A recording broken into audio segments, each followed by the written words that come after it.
అందరికీ నమస్కారం అండి. ఈరోజు మనం వై రుక్మిణీదేవి గారు రచించిన కొత్త తగాదాలు అనే ఓ చక్కటి కథను విందాం. ఇక కథలోకి వెళ్దాం. తెరచి ఉన్న గుమ్మంలోంచి లోపలికి వచ్చిన శ్రీధర్ పెరట్లో తల్లి అరుపులు విని గబగబా వచ్చి వంటింటి వెనక గుమ్మంలో నిలబడిపోయాడు. నీకు అభాషణైనప్పుడు చాకరీ ఎంత చేశానో ఆ చెయ్యి ఈ చెయ్యి కాకుండా కాస్తంతైనా విశ్వాసం ఉందా? అరుస్తోంది సువర్ణమ్మ. అలాంటి చాకరీలు 1,00,000 చేశాను నీకు. హై బీపీతో హాస్పిటల్లో ఉన్నప్పుడు నీ కూతుర్లొచ్చి చేశారా? గుర్తు తెచ్చుకో ఒకసారి. చేతులు తిప్పుతూ కేకలేస్తోంది ప్రహరీ గోడ అవతల నుంచి పక్కింటి సమంత. ఇదిగో ఈ తిక్కవాగుడింకా పొడిగించావంటే ఊరుకునేది లేదు, జాగ్రత్త. కాకి మీద పెట్టి గద్ద మీద పెట్టి తిడతావా నన్ను? వేలెత్తి చూపుతూ బెదిరించింది సువర్ణమ్మ. అబ్బో, నీ బెదిరింపలకి వణుకుపోతున్నారిక్కడ. ఎల్లి మీద పెట్టి పిల్లి మీద పెట్టి నువ్వు చేస్తుందేమిటో బారలు చాస్తూ అన్నది సమంత. శ్రీధర్కి తెలిసి తల్లి సువర్ణమ్మ, పక్కింటాంటి సమంతల మధ్య మంచి స్నేహం ఉంది. తల్లిని ఆంటీ ఎంతో గౌరవంగా ఆత్మీయంగా పలకరించుకుంటూ తల్లి సమంతను ఆప్యాయంగా చనువుగా చూసుకోవటం అప్పుడప్పుడు గమనించి ఉన్న శ్రీధర్ వాళ్ళిద్దరి మధ్య చెలరేగిన వైరాన్ని నోరు తెరిచి చూస్తూ ఉండిపోయాడు. పెద్ద చిన్న లేకుండా నువ్వు అంటూ నోరు పారేసుకుంటున్నావు. ఏం చూసుకుని ఆ అదిరిపాటు నీకు? పెద్ద చదువులు చదువుకున్నాని ఫోజు కొడుతున్నావా? మేనస్ కూడా తెలియని ముద్దు మొహం నువ్వును.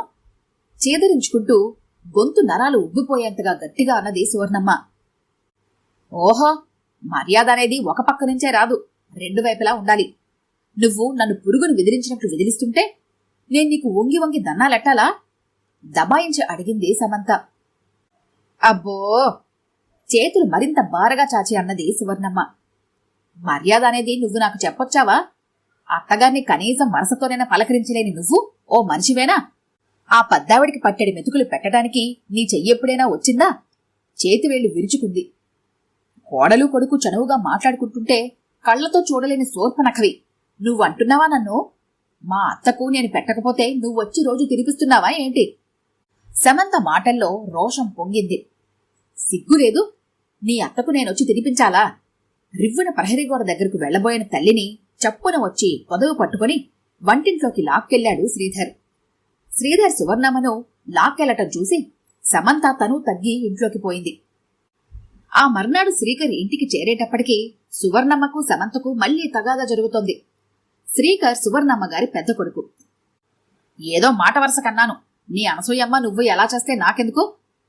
అలాంటి అప్రాచ్యపు వాగుళ్లే వద్దన్నాను. నన్ను చావమంటావా? నీ నోట్లో మన్నింత పొయ్యా? ఏం పోయేకాలం వచ్చిందే నీకు? పోయేకాలం వచ్చింది కాబట్టే పెదవ బుద్ధులు పుడుతున్నాయి. లేకపోతే నోరు లేని జీవి, దాని కాలి రక్కొడతావా? ఎందుకు? నీకొచ్చింది వయసు, అడవిలో మానికి వస్తుంది వయసు. చిఛే, గొంతు చించుకుంది సమంత. నీకేం తక్కువుందా వయసు? బిడ్డ పాప లేక మోడుగా నిలబడి 16 ఏళ్ల బాలకుమారని అనుకుంటున్నావా? నీ బుద్ధుల్ని బట్టే రాతగూడాను. ఇంకా పైగా నోరు పెట్టుకుని పడిపోతున్నావు. పుల్ల విరిచినట్టు అన్నది సువర్ణమ్మ. అక్కడికి బిడ్డల్ని కని నువ్వేదో ఘనకార్యం వెలగబెట్టినట్లు నీ మూలంగా ఒక్క బిడ్డైనా సుఖంగా బతకగలుగుతున్నారా? నీ కార్పణ్యంతో వాళ్లు కాపరాలు తీశావు. నీ చరిత్ర ఎవరికి తెలీదని సాగదీసింది సమంత. తల్లికి బిడ్డకు కాకుండా చేసి మొగుణ్ణి జేబులో వేసుకుని పుట్టినట్లు సాగిస్తున్నావు. నాకే వంక పెడుతున్నావా? గురువిందగింజ సామెతలా ఉందిది. సువర్ణమ్మ ముంచుకొస్తున్న ఆయాసాన్ని బలవంతంగా అణుచుకొని ఎత్తి పొడిచింది. కాలేజ్ నుంచి వచ్చిన సువర్ణమ్మ ఆఖరి కొడుకు శ్రీధర్ ఆ తగాదాన్ని చోద్యంగా చూస్తున్న అన్నతో, అమ్మని లోపలికి తీసుకొచ్చాయన్నయ్య అన్నాడు ఆందోళనగా. అసలు వీళ్ళిద్దరికీ తగాదా ఎందుకొచ్చింది? తాపీగా అడిగాడు శ్రీకర్. ఏమో నాకు తెలీదు, నిన్న కూడా ఇలానే పోట్లాడుకున్నారు అన్నాడు తనే వెళ్లి తల్లిని భుజం గుచ్చి పట్టుకుని ఇవతలకు లాక్కొస్తూ. గోడవతల సమంత భర్త ఆమెని పొదవు పట్టుకుని ఇంట్లోకి తీసుకెళ్లి మందలించటంతో అప్పటికి తగాదా మాటు మణిగింది. ఇటు సువర్ణమ్మ కొడుకులు గాని అటు సమంత భర్త గాని వాళ్ల తగాదా కారణాన్ని తెలుసుకోలేక విసిగి ఊరుకున్నారు. ఆ మర్నాడు మధ్యాహ్నం సమంత వాళ్ల పెంపుడు కుక్క అలవాటు కొద్దీ సువర్ణమ్మ గారి హాల్లోకి వచ్చింది.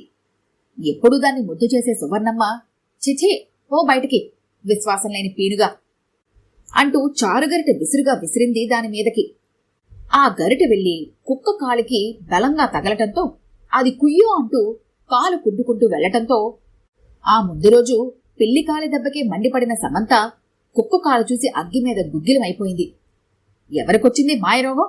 నిన్న పిల్లిని చావగొట్టారు, ఇవాళ కుక్క ప్రాణాలు తీయటానికి సిద్ధపడ్డారు అంటూ ప్రహరీ గోడ పక్కగా వచ్చి బిగ్గరగా అరచింది.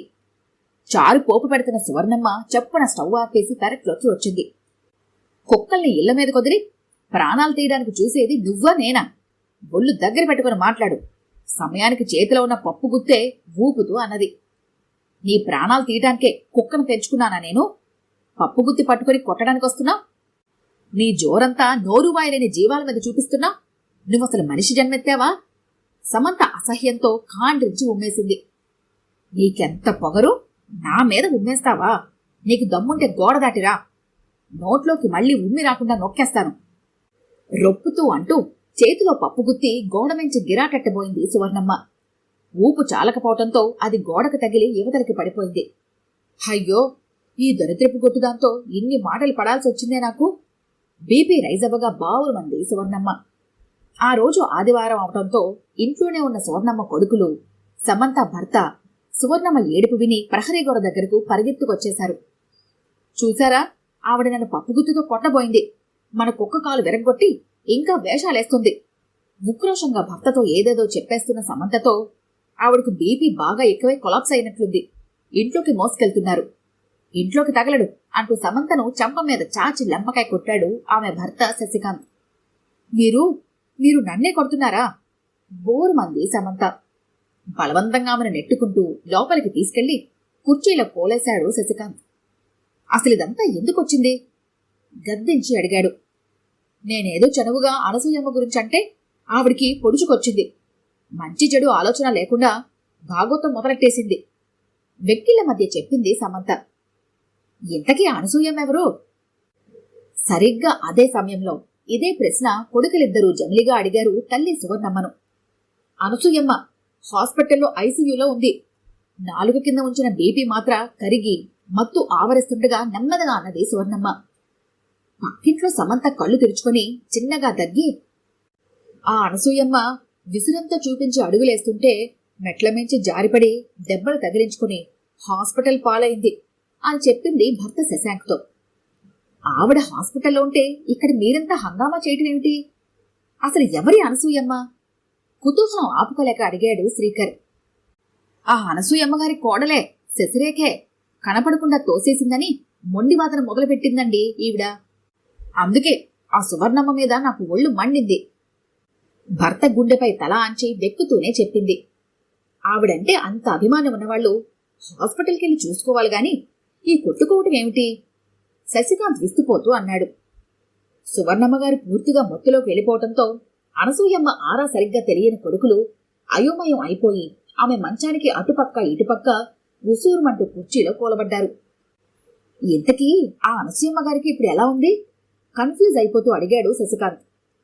మంగళవారానికి గాని తెలీదండి, చెప్పింది సమంత. అంత గడువు పెట్టారా డాక్టర్లు? షాకు తిన్నట్లు అడిగాడు శశికాంత్. డాక్టర్లు ఇంకా ఏం చెప్పలేదు. ఏమీ చెప్పకపోవడం ఏమిటే? కడగండ్ల కాలం సీరియల్ మళ్లీ రావద్దు? అవునండి, కడగండ్ల కాలం సీరియల్ మళ్లీ రావద్దు.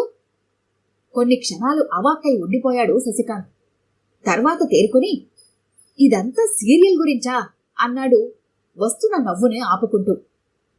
ఆ వారం సువర్ణమ్మతో పాటు ఆమె 2 కొడుకులు, సమంతతో పాటు ఆమె భర్త అనసూయమ్మకి ఏమైందోనన్న ఉత్కంఠతో ఊపిరి బిగబట్టుకుని టీవీ ముందు కూర్చున్నారు. కడగండ్ల కాలం సీరియల్ టైము సాయంత్రం 7 గంటలైంది. సరిగ్గా ఆ టైంకి టీవీ స్క్రీన్ మీద ఒక ప్రకటన వచ్చింది. కొన్ని అనివార్య కారణాల వలన సీరియల్ కడగళ్ల కాలం ప్రస్తుతానికి నిలిపివేస్తున్నాం. దాని స్థానే వడగళ్ల వాన ప్రసారం చేస్తున్నామని. అంతే, నోళ్లు వెళ్లబట్టుకుని చూస్తూ ఉండిపోయారు అంతా. ఈ కథ కనుక మీకు నచ్చినట్లయితే లైక్ చేయండి, షేర్ చేయండి. మరిన్ని ఇంట్రెస్టింగ్ కథల కోసం మా ఛానల్ని తప్పకుండా సబ్స్క్రైబ్ చేసుకోండి.